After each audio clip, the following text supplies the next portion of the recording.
നിങ്ങളെല്ലാവരും ശ്രദ്ധിക്കേണ്ട ഒരു കാര്യമെന്ന് പറഞ്ഞു കഴിഞ്ഞാൽ, ഈ വീഡിയോകൾ പ്രചരിക്കുന്ന ഒരു സാധനത്തിൻ്റെ പിറകെയും പോകരുത്. ഉദാഹരണത്തിന് ഇപ്പോൾ പട്ടാഭിഷേകം കോയിൻ്റെ കാര്യമാണ് ഞാൻ പറയുന്നത്.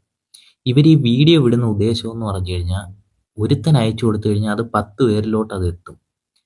എന്നിട്ട് എന്തോ ചെയ്യുന്ന ഈ വീഡിയോ വിടുന്ന ആൾ തന്നെ ഇത് ബയ്യറായിട്ട് നിന്ന് കോൺഫറൻസ് കോളിലൊക്കെ സംസാരിക്കും. നമുക്ക് ലൈനിലൊക്കെ വന്ന് പറയും, ഞാൻ എടുത്തോളാം, ഇന്ന ദിവസം എടുത്തോളാം എന്നൊക്കെ പറയും.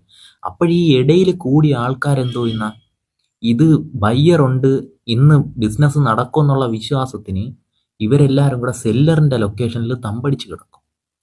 അപ്പോഴത്തേക്ക് എന്തോ ചെയ്യുന്ന ബയ്യറായിട്ട് വരുന്ന ഒരു വലിയ സെറ്റപ്പ് കാണിച്ചു വരും. വലിയ കാറിലും ഒക്കെ വരും ഇവർ. എങ്ങനെയാണെന്ന് വെച്ച് കഴിഞ്ഞാൽ റെന്റിനെടുത്തേണല്ല, നമ്മൾ നോക്കുമ്പോഴേ ഇവന്മാരെന്തോ വലിയ സംഭവം കണക്ക് നിൽക്കും. എന്നിട്ട് ഉള്ളിൽ കയറിയിട്ട് എന്തോ ചെയ്യുന്ന സംസാരിച്ച് സെല്ലറുമായിട്ട് സംസാരിച്ച് ഒരു ധാരണയിലെത്തിയിട്ട് പറയും കമ്പനി ഇറക്കണമെന്ന് പറയും ഇവിടെ വന്നിട്ട്. ഇപ്പോഴത്തേക്ക് ഇവിടെ എന്താണ് സംഭവിക്കുന്നതെന്ന് വെച്ച് കഴിഞ്ഞാൽ, ഈ ബയ്യർ വന്നെന്നുള്ള വിശ്വാസത്തിന് ഇവന്മാരെന്തോ ചെയ്യുന്ന പൈസകൾ കൂടുതൽ കിട്ടുമെന്നും വെച്ചിട്ട് ഈ മാമനെ മച്ചമ്പീനെ അളിയനെ എല്ലാ എണ്ണത്തിനെയും വിളിച്ചു നിർത്തും. സഞ്ചിയായിട്ട് വരാൻ പറയും. ഇവന്മാരെല്ലാം അവിടെ കൂടിക്കിടക്കുകയാണ്. ഒരു വണ്ടിക്കുള്ള ആൾക്കാർ അവിടെ കാണും. അപ്പം ഇങ്ങനെ കൂടിക്കിടക്കുന്നവരെ നിന്നാണ് പൈസ പോണത്. അപ്പോഴത്തേക്ക് ഈ ചെക്ക് ചെയ്യാമെന്ന ആൾ പറയും, എൻ്റെ കയ്യിൽ 10 ലക്ഷം ഉണ്ട്, നിങ്ങളും കൂടെ ഒരു 10 ലക്ഷം രൂപ ഇട്ട് കഴിഞ്ഞാൽ നമ്മൾ കമ്പനി ഇറക്കി ഇത് ചെയ്യാമെന്ന് പറയും.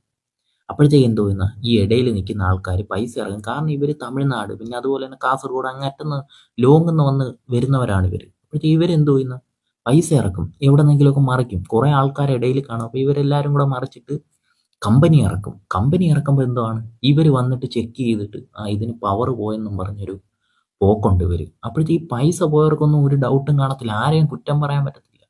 കാരണം ഈ വന്ന് ചെക്ക് ചെയ്തവൻ്റെയും പൈസ പോയി, എല്ലാവരെയും പൈസ പോയി. ഇങ്ങനൊരു കണ്ടീഷൻ പറഞ്ഞിട്ടാണ് ഒരുപാട് ആൾക്കാരെ പൈസകൾ ഇങ്ങനെ പോയിട്ടുണ്ട്.